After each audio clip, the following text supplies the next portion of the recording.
नमस्कार मित्रांनो, प्रेमाची गोष्ट या मालिकेच्या आजच्या भागामध्ये आता इंद्रा ही अभिषेकला म्हणत असते की घ्या घ्या जावई बापू, ते दूध आणि केळी घ्या, चला नाश्ता करून घ्या असं म्हणून आता ती सगळ्यांना नाश्ता करायला सांगत असते. तेवढ्यातच आता तिथे अभिषेकला अनुचा सारखा सारखा कॉल येत असतो. म्हणूनच आता सागर हा त्याचा फोन खेचून घेतो आणि खाली ठेवतो आणि म्हणतो की नाही, मला माहिती आहे तुम्ही डॉक्टर आहात, तुम्हाला सारखे सारखे कोणाचे ना कोणाचे तरी कॉल्स येतच राहतात. म्हणूनच आज मी तुमच्याकडे हा फोन ठेवणार नाही आणि तुम्हाला सारखे सारखे कॉल अटेंड करता येणार नाही. कारण आज हा खूप महत्त्वाचा दिवस आहे. कारण तुमचं आज लग्न आहे आणि मुक्ता पण आहे ना, आमचे असेच डेडिकेटेड आहेत. त्यांचं पण सेम प्रोफेशन असल्यामुळे काहीही वेळ नसली तरी त्यांना फोन येत असतो.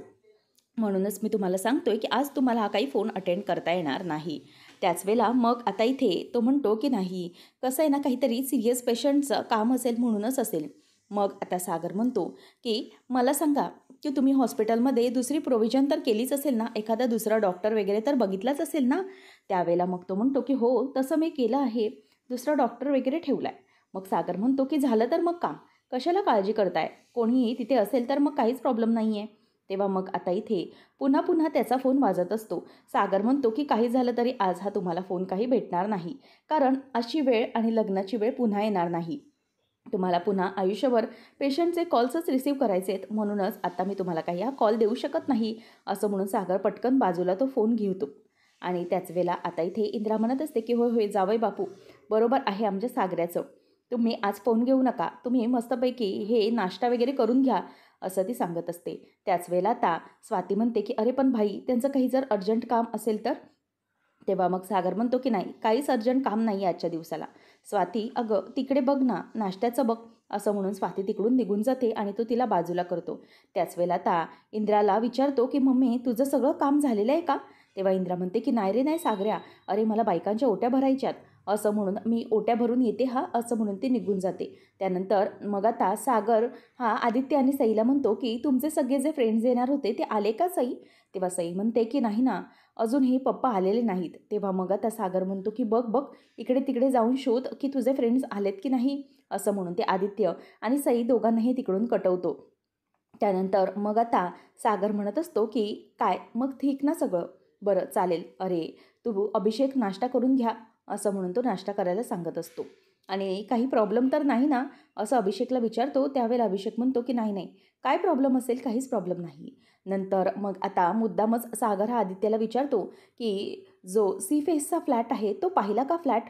तेव्हा मग त्याला अभिषेक म्हणतो की हो हो, पाहिला आहे मी तो फ्लॅट आणि खरंच दादा, फ्लॅट खूप छान आहे, कमाल म्हणजे कमाल असं तो त्याच्या स्टाईलमध्ये बोलून सांगतो.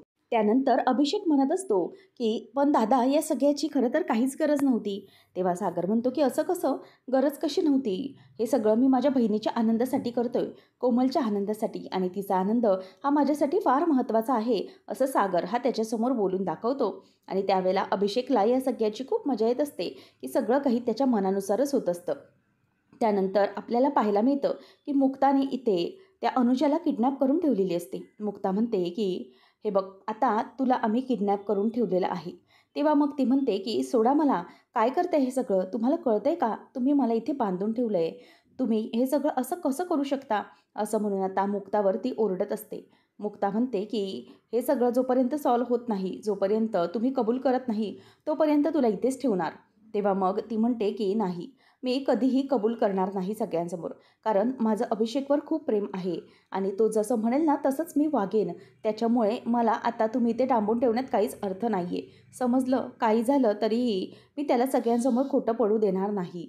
आणि तुम्ही जे काही करताय ना, मला अजिबात आवडलेलं नाही आहे, खूप चुकीचं करताय तुम्ही, लक्षात ठेवा. परंतु माझा अभि इथे येणार आणि मला सोडवणार, तुम्ही काहीही करू शकणार नाही. आणि मग आता अनुजा ही वायफळ बडबड करत असते आणि मुक्ताला खूपच इरिटेट होत असतं. मग आता पुढे अनुजा सांगते की तुम्हाला काय वाटलं की या सगळ्या गोष्टी तुम्ही तुमच्या पद्धतीने करून घ्याल का नाही, आणि अभिषेक माझा नवरा आहे असं आता ती सगळ्यांसमोर बोलून दाखवते आणि मुक्ताला धक्का बसतो. त्यानंतर इथे हॉलमध्ये अभिषेकला नाश्ता करायला सागर सांगत असतो आणि त्यावेळेला त्याच्याबरोबर गप्पाही मारत असतो. सारखा सारखा कॉल येत असतो, परंतु मात्र अभिषेकचा कॉल सागरकडे असतो, त्याच्यामुळे तो काही फोन उचलत नाही. आणि त्यानंतर सावनी तिथे येते आणि सावनी विचार करते ही काय झालं, मुक्ता कुठे गेली? तेवढ्यात स्वाती येते आणि म्हणते की अगं ऐकलंस का सावनी, जरा ना कोमलच्या रूममध्ये जा आणि तिला सांग तो मोठा नेकलेस काढून ठेवलाय ना तो जरा घाल. नंतर मग आता सावनी म्हणते की ओके ओके ठीक आहे. तेव्हा स्वाती म्हणते की अगं असं काय करतेस तू, इथेच उभी आहेस तू. अगं काय माहिती मुक्ता पण कुठे गेली आहे. तेव्हा मग सावनी म्हणते की हो हो मुक्ता कुठे गेली आहे. तेव्हा ती म्हणते की काय माहिती बहुतेक ती साडी वगैरे नेसत असेल, तयारी करत असेल.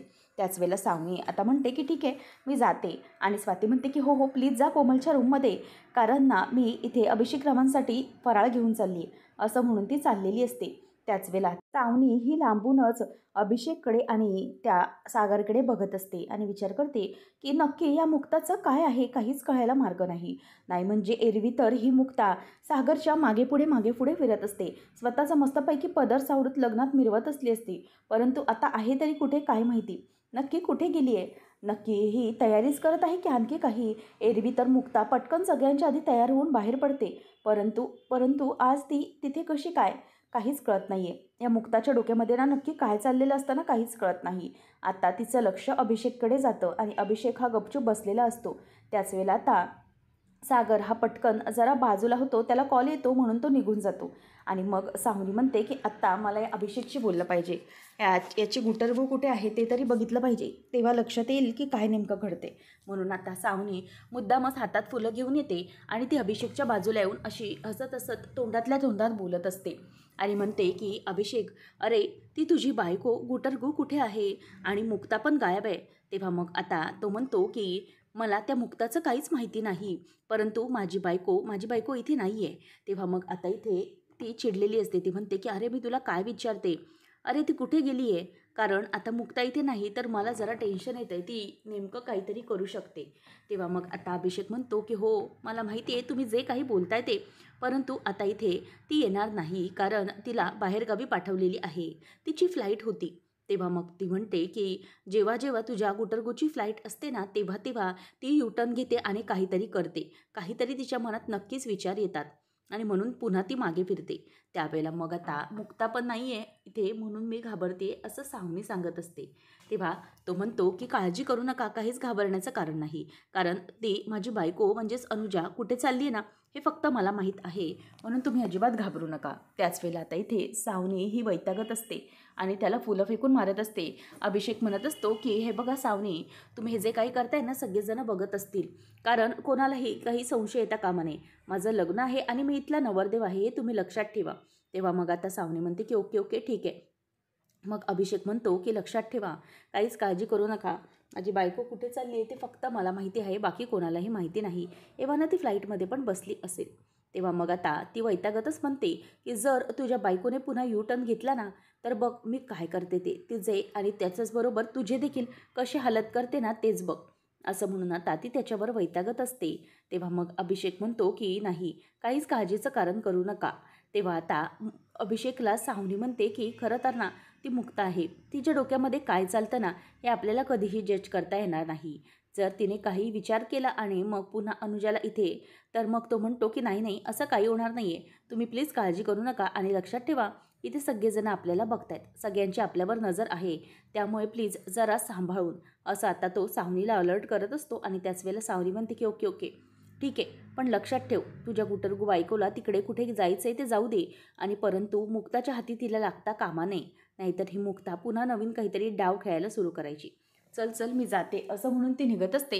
तेवढ्यातच आता सावनी समोरून येते आणि तिचा धक्का हा इथे इंद्राला लागतो आणि इंद्रा तिच्यावर खूप वैतागते. इंद्रा म्हणते की काय गं, मध्ये मध्ये तुझं काय चाललेलं आहे, अगं तुला कळतं की नाही, अगं तू इथे कशाला मध्ये मध्ये करते, अगं ना कोणाची तू बायको आहे, ना कोणाची तू नणंद आहे, ना कोणाची तू सून, मग इथे तुझं कोणाशीच नातं नाही, त्याच्यामुळे जा जा गपचूप जाऊन बाजूला तिकडे कोपऱ्यात बस, इथे मध्ये मध्ये कणाला करते. तेव्हा मग मुक्ताला तिथे नसताना पाहून सावनी त्याचाच फायदा उचलते.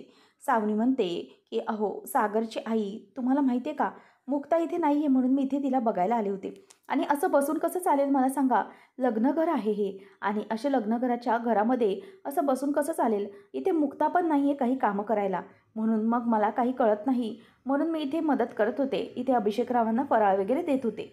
त्याच वेळेला आता मुक्ता आली कशी नाही अजून असा प्रश्न श्रीवंता काकूला देखील पडतो. आणि मग सावनी म्हणते की हो ना, खरंच मुक्ता आलेली नाही, नाहीतर इथे कामं किती राहिली आहेत, मुक्ताने एव्हाने यायला हवं होतं ना. असं म्हणून आता मुद्दामच सावनी हा मुक्ताचा विषय खोडून काढते. त्याच वेळेला इथे आता सावनी म्हणते, की म्हणून मी सगळी कामं करायला आली आहे. तेव्हा सागरला बघतच लगेच इंद्रा म्हणते, की ही मुक्ता ना खरंच मी तिला सांगितलं होतं कितींदा तरी, की नऊवारी साडी वगैरे नेसू नको. परंतु ती ऐकली नाही. नाही म्हणजे नाही. आता ती साडी नेसत बसली असणार. तिला उशीर होणार. घरामध्ये किती कामं आहेत, लग्नकर आहे, किती पसारा बाकी आहे आणि हे सगळं असंच असं चालेल. म्हणून मी मुक्ताला सांगतच होती. सागऱ्या अवर ये. तेव्हा मग आता सागर म्हणतो, की काय झालं? मग आता इंद्रा म्हणते, की अरे मुक्ता कुठे आहे? तेव्हा तो सांगतो, की अगं ते काय ना ते तयारी करत होत्या आणि ना तयारी करत असताना कोमलच्या रूममध्ये असताना कोमलची नथच तुटली म्हणून त्या दुसरी नथ आणायला गेल्यात. तेव्हा इंद्रा म्हणते, की होय रे होय. माझ्या मुक्ताला ना सगळ्यांचीच काळजी असते. सगळ्यांचे तिच्याकडे अगदी व्यवस्थित लक्ष असतं सगळ्यांकडे. म्हणून काय नको काय हवं तिला बरोबर कळतं. तेव्हा मग आता इथे लगेच सावनीमध्ये तोंड उघडून बोलते, की तसं नाही सागरची आई.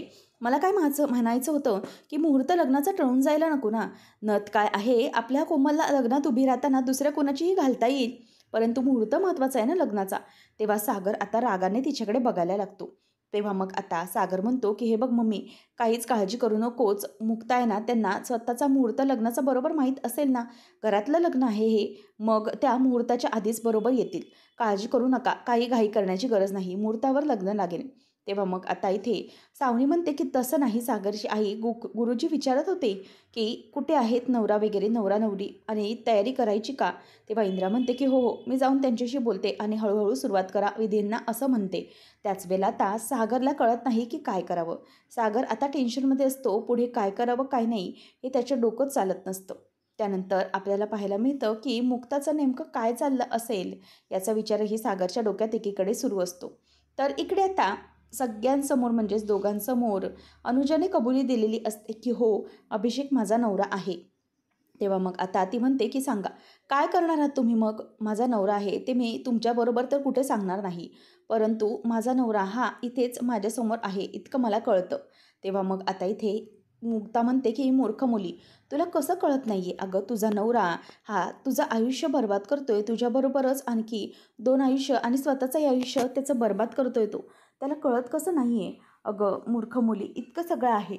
इतक्या सगळ्या गोष्टी होत आहेत, तरी पण तू अशी का वागते? अगं त्याला समजावून जाऊन सांग, की हे सगळं तो जे काही करतोय ना, ते अगदी अयोग्य आहे. हे त्याचं वागणं हे चुकीचं आहे.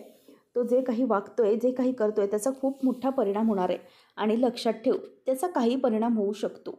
मी काहीही करू शकते. आणि मग जर आमच्या कोमलचं आयुष्याला काही झालं, तिने काही स्वतःचं बरं-वाईट करून घेतलं, तर मात्र मी तुम्हा दोघांनाही सोडणार नाही.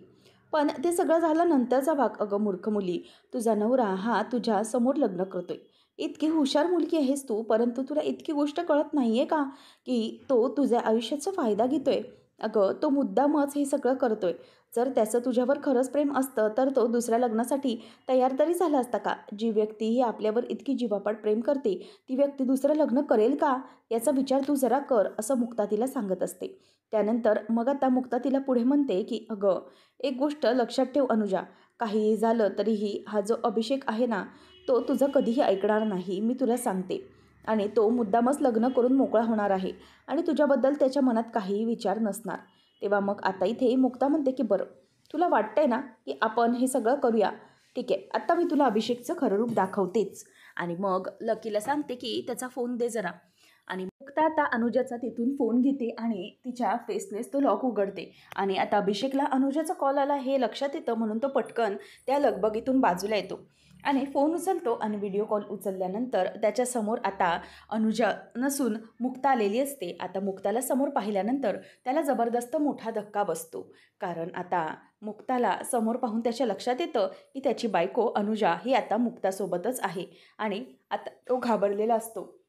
काय बोलावं हे त्याला काहीही सुचत नाही.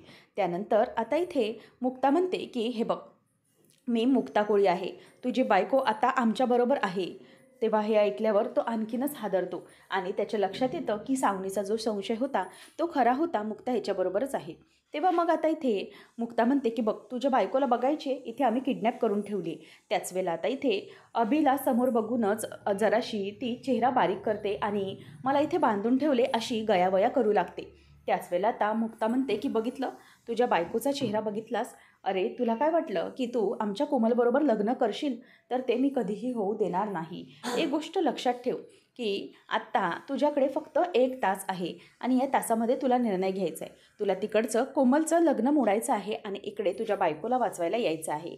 आणि जर तू कोमलची लग्न मोडलं नाहीस तर मात्र तुझ्या बायकोच्या जीवाचं काहीतरी बरं वाईट होईल, त्याची जबाबदारी मात्र आम्ही घेऊ शकत नाही. परंतु आत्ता या क्षणाला तू तिकडचं लग्न मोडून इकडे यायचं. तुझ्या बायकोला जर खरंच तुला वाटत असेल की तुझी बायको ही व्यवस्थित राहावी आणि सुखरूप राहावी, तर मात्र तिच्या अवस्थेची तुला काळजी घ्यावी लागेल. तुला इथे यावंच लागेल. फक्त 1 तास देते मी तुला, असं म्हणून ती आता फोन कट करून टाकते. त्याच वेळेला आता अभिषेकला टेन्शन येतं. काय करावं काय नाही हे कळतच नसतं. आणि मग तो विचार करतो की काय करू मी? खरंच खूप मोठा प्रॉब्लेम झालेला आहे. आणि त्याच वेळेला आता इथे हे सगळं घडत असताना अभिषेक म्हणतो की नाही, सावनीशी मला हे सगळं बोललं पाहिजे. आणि ही मुक्ता खरंच खूप चालाक निघाली. ती नालायक मुक्ताने माझ्या अनुला किडनॅप केलेलं आहे. त्याच वेळेला आता मुक्ता म्हणते की बघ, आता तुझ्या अभिषेकला आम्ही सांगितलेलं आहे की तुझी इथली काय अवस्था येते. आता बघूया तुझा अभिषेक काय करतो. त्याचं जर खरंच तुझ्यावर प्रेम असेल तर तो इथे येतो का ते तुला बघायचं आहे. त्यावेळेला आता अनुजा म्हणते की हो, माझा अभिषेकला आता कळलंय ना की मी किडनॅप झाले, तो धावत पळत तिकडे सगळं सोडून माझ्याकडे येईल, असं अनुजा तिला बोलत असते. त्याच वेळेला आता इथे मुक्ता म्हणते की ठीक आहे, मला आता बघायचंच आहे की तो अभिषेक नेमकं काय करतो ते. आणि मग मुक्ता म्हणते की हे बघ, तू जे काही वागतेस ना ते खूप चुकीचं वागतेस आणि तू इतकी चुकीची वागू शकतेस असं मला वाटलं नव्हतं. आणि तुला आता वाटत असेल की ही इतकी चांगल्या घरातली मुलगी आहे आणि मला शिवाय स्वतःला मुलगी देखील आहे, परंतु तरीही मी असं कसं वागू शकते तुझ्यासोबत? तुला किडनॅप कसं करू शकते असा प्रश्न तुला पडला असेल, बरोबर ना? परंतु एक गोष्ट लक्षात ठेव की कसं आहे ना, मला इतकंच कळतं की जी व्यक्ती जशी आहे ना तिच्याशी तशाच वागेत, शब्दात वागलं आणि तशाच शब्दात बोललो तरच मग फायदा होऊ शकतो. म्हणूनच मग मी तुझ्याशी तशीच वागते, कारण तुझा नवरा अभिषेक हे तेच करण्याच्या लायकीचा आहे, असं ती सरळ बोलून टाकते. त्याच वेळेला आता सावनीला हाताला धरून अभिषेक हा बाजूला घेऊन येतो. सावनी म्हणते की अरे अभिषेक, हे तुझं काय चाललंय काय? अरे तुझं लग्न आहे आणि मला तुझ्या बायकोसारखी इथे असं हाताला धरून बाजूला काय घेऊन आलास तू? अरे आजूबाजूला माणसं आहेत. त्यावेळेला अभिषेक म्हणतो की जे तुम्ही म्हणत होतात ना तसंच झालं. त्या नालायक मुक्ताने माझ्या अनुजाला किडनॅप केलेली आहे. काय माहिती ती कशी चाललेली आणि त्याच वेळेला तिने तिला किडनॅप केलं. आता काय करायचं मला खरंच कळत नाही आहे. तेव्हा मग आता सावनी मात्र खूप घाबरते. सावनी म्हणते की तू काय बोलतोयस खरंच? तेव्हा मग आता तो म्हणतो की जर त्या मुक्ताने माझ्या अनुजाला काही केलं ना तर मात्र मी सोडणार नाही तिला. मी काय करू मला खरंच कळत नाही आहे. तिने मला 1 तासाचा वेळ दिला आहे अनुजाचा जीव वाचवण्यासाठी. त्याच वेळेला आता इथे सावनी म्हणते की अगं अरे मूर्ख, रडू नकोस. अरे तुझं लग्न आहे आणि असा नवरीसारखा रडतोयस कसला? गपचूप बस, मला जरा विचार करू दे, असं सावनी त्याला म्हणते. त्याच वेळेला मग आता सावनी पुढे म्हणते की हे बघ, एक गोष्ट लक्षात ठेव, आता आपण इथे जास्त वेळ बोलू शकत नाही, परंतु मी तुला सांगते की मुक्ता काहीच करू शकत नाही. तेव्हा तो म्हणतो की नाही, तिने धमकी दिलेली आहे की जर 1 तासात मी गेलो नाही तर ती काहीतरी तिच्या जीवाचं बरं वाईट करणार. तेव्हा मग सावनी म्हणते की अरे मूर्खा, तुला कळतंय का? मुक्ता तशी नाही आहे, मी तिला बरोबर ओळखते. अरे तिने कधीही आता फोन केला ना तिला विचार, तू कधी मुंगी तरी मारलेस का म्हणावं आणि एखाद्या माझ्या बायकोला मारायला निघाली आहेस? तू काळजी करू नकोस. अरे ती मुक्ता असं काही करणार नाही आहे. मुक्ता कशी आहे ती मला चांगलीच माहिती आहे. अरे ती एखाद्याचा जीव वगैरे कधीच घेऊ शकत नाही. ती फक्त नाटक करत असेल तुला घाबरवण्यासाठी. म्हणून तू एक गोष्ट लक्षात ठेव, आता तिचा फोन आला ना तिला काय सांगशील की ए बाई, तुला जे काही करायचं आहे ते कर, परंतु लग्न माझं कोमलशीच होणार आहे, असं सगळं तू सरळ बोलून टाक. म्हणजे कसं आहे, प्रश्नच मिटला ना. तिला काहीच कळणार की फरकच पडत नाही आहे तुला. मग ती काय तिला पण सोडून देईल तुझ्या बायकोला. म्हणून आता लक्षात ठेव, जर फोन आला तर हे बघ, आत्ता तू तिला फोन लाव आणि तिला सांग की मला काहीच फरक पडत नाही, तुझं तू काय ते बघून घे, असं म्हणून आता तो फोन लावायला जातो. तेवढ्यातच आता अभिषेकला ती म्हणते की तिथे बाजूला जाऊन जा, नाहीतर मग कोणाला तरी आपल्यावर संशय यायचा. आता सावनी विचार करते की मला वाटलंच होतं की ही मुक्ताना इथे नाही, म्हणजे हिच्या डोक्यामध्ये नक्कीच काहीतरी चालू आहे. इथे पदर मिरवत फिरत नाही आहे, म्हणजे ती नक्कीच इथे नाही. त्यानंतर आपल्याला पाहायला मिळतं की इकडे सगळेजण वैतागलेले असतात की अजूनही अभिषेकला वेळ देऊनही त्याचा कॉल आलेला नाही. त्याच वेळेला आता अभिषेकचा कॉल येतो आणि मुक्ता तो व्हिडिओ कॉल रिसीव्ह करते. त्याच वेळेला आता अभिषेकला ती विचारते की काय तू आहेस कुठे? म्हणजे तू तुझ्या बायकोला आणण्यासाठी येतोयस ना? तेव्हा मग आता अभिषेक हसायला लागतो आणि म्हणतो की काय मुक्ता बहिणी, काय बोलताय तुम्ही? माझं इथे लग्न असताना मी कशाला कुणाला वाचवण्यासाठी येईन? तेव्हा मग आता इथे त्याचं एक खरं रूप समोर हळूहळू येत चाललेलं असतं. मुक्ता म्हणते की हे बघ, तुझी बायको आमच्या ताब्यामध्ये आहे, तुला तिथलं लग्न मोडायचं आहे, सगळ्यांना सांगायचं आहे की अनुच माझी बायको आहे आणि सगळ्यांसमोर पुन्हा जाऊन हे सिद्ध करायचं आहे की हे तुझी बायको म्हणजेच अनुजा आहे.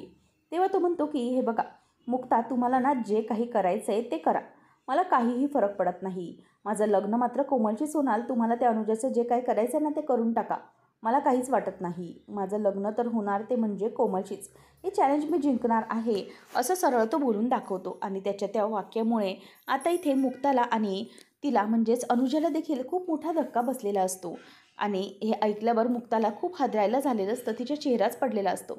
आणि इथे जो कॉन्फिडन्स अनुजाला असतो की माझा नवरा येणार आणि मला वाचवणार, ह्या सगळ्या गोष्टी आता इथे फेल ठरलेल्या असतात. कारण काही झालं तरीही तो म्हणतो की तुम्हाला जे काही करायचे ते अनुजाचं करून टाका, मला काहीच फरक पडत नाही, परंतु लग्न माझं कोमलशीच होणार आहे, मी इथे काही लग्न वगैरे मोडणार नाही, तुम्हाला काय करायचं आहे ते करा, असं म्हणून सरळ आता तो त्याचं स्वतःचं खरं रूप तिच्यासमोर दाखवतो, जसं सावनीने सांगितलेलं असतं. आता या सगळ्यामुळे मुक्ताला धक्का बसतो आणि मुक्ताच्या समोरच तो तोंडावर फोन कट करून टाकतो. आता इथे हे सगळं होत असताना ती अनुजा हे सगळं गपचूप बघत असते. आता हळूहळू तिच्या डोळ्यातून पाणी येऊ लागतं आणि मग मुक्ता फोन कट करून टाकते. त्याच वेळेला आता मुक्तालाही कळत नसतं की काय बोलावं. मुक्ता म्हणत असते की हे बघ अनुजा, शांत हो, आता तरी तुला कळलंय का की तो अभिषेक कसा आहे ते, आता तरी त्याचं खरं रूप तुझ्यासमोर आलं आहे का, असं म्हणून आता ती तिच्याकडे बघते. तर आता ती रडायला सुरुवात करते आणि मग अनुजा म्हणते की हे काय बोलून गेला अभिषेक. तेव्हा तिच्या डोळ्यामध्ये मात्र पाणी येत असतं. मुक्ता म्हणते की हे बघ, सॉरी, मला तुला हिनवायचं नाही आहे किंवा तुला कोणत्याही प्रकारचा त्रास द्यायचा नाही आहे, मला फक्त तुझ्यासमोर हे सत्य आणायचं होतं की तो तुझा नवरा, ज्याला तू इतकं मनापासून प्रेम करतेस, तो तुझ्याबद्दल काहीही वाटून घेत नाही, त्याला तुझ्याबद्दल काहीच फिलिंग्स नाही आहेत अगं, बघ ना. नाहीतर तू अशी इकडे अशी बांधलेली असताना तुझ्यासाठी धावत पळत येईल असं वाटलं होतं ना तुला, परंतु तसं काहीच झालेलं नाही. तो सरळ सरळ बोलून मोकळा झाला की तुला तिच्या जीवाचं जे काही करायचं आहे ते कर, म्हणजे त्याला तुझा काही फरक पडत नाही. लक्षात घे अनुजा, हे बघ मी हात जोडते तुझ्यासमोर, मला तुझ्याबद्दल काही चुकीचं वाटत नाही. तू काय किंवा कोमल काय, दोघींचे आयुष्य सुरक्षित राहिले पाहिजेत असंच मला वाटतंय. मी हात जोडते, प्लीज माझं ऐकून घे. तू हे सगळं सत्य जगापासून लपवू नको. अभिषेक हा तुझाच नवरा आहे हे सगळ्यांसमोर जाऊन तू सांग, निदान आमच्या कोमलचं आयुष्य तरी वाचव तू, असं म्हणून ती तिच्यासमोर हात जोडत असते. अनुजा, माझा याच्यामध्ये काहीही स्वार्थ नाही आहे, तू फक्त प्लीज एकदा विचार कर आणि प्लीज तशी कृती कर. अगं काही करून आपल्या कोमलला या सगळ्यातून वाचवली पाहिजे. काही झालं तरीही अभिषेक कसा आहे तुला समजलं पाहिजे, म्हणूनच आता तुझा स्वतःचा संसार तू वाचव. मी तुला कुठल्याही बाबतीत काहीच बोलत नाही, पण प्लीज हात जोडते, माझं ऐक, असं म्हणून आता मुक्ता तिच्यासमोर चक्क हात जोडते. तर पुढच्या भागामध्ये आपण पाहणार आहोत की इथे आता मुक्ताला एका ड्रममध्ये सावनीने डांबलेलं असतं आणि त्याच वेळेला आता इथे सागरला एक कॉल येतो आणि सागर तो कॉल रिसीव करण्यासाठी जातो. आणि त्याच वेळेला सागरचं लक्ष हे मुक्ताच्या हार्टबीटकडे जातं. सागरने जे डिजिटल वॉच मुक्ताच्या हातामध्ये घातलेलं असतं त्यामुळे त्याला संशय येऊ लागतो. तर आता इथे सावनी ही त्या गोडाऊनमध्ये पोचलेली असते आणि मुक्ताला तिने मोठ्या ड्रममध्ये टाकलेलं असतं. त्याच वेळेला आता तो कंटेनर खूप मोठा असतो आणि सावनी इकडे म्हणत असते की घड्याळाची टिकटिक वाजत आहे, टिक टिक टिक, आता कसं होणार सगळं ठीक, असं म्हणून ती आता बाहेरच तिथे उभी असते आणि टायमर लावलेला असतो. आणि तिथे त्या ड्रममध्ये आता पाणी भरायला सुरुवात झालेली असते आणि मुक्ता मात्र त्या ड्रममध्ये असते. ती वर तोंड करून बघत असते की कोणीतरी तिला वाचवेल, परंतु मात्र आता इथे मुक्ताला हे सगळ्याची खूप भीती वाटत असते. आणि त्याच वेळेला आता इथे सावनी ही खुश असते कारण मुक्ताचं मरण हळूहळू जवळ आलेलं असतं. सागर विचार करतो की नेमकं काय झालं असेल, म्हणजेच मुक्ताच्या हार्टबीट्स इतक्या कशा वाढल्यात, मुक्ता नेमक्या कोणत्या टेन्शनमध्ये आहेत, असं सागर विचार करत असतो. त्या सागर हा मुक्तापर्यंत पोहोचून त्या ड्रममधून तिचा जीव वाचवेल का आणि सावनीला सागर पकडून योग्य ती शिक्षा देईल का, हे पाहणं रंजकतेचं ठरणार आहे. अशाच मालिकांचे अपडेट्स जाणून घेण्यासाठी आजच आपल्या चॅनलला सबस्क्राईब नक्की करा.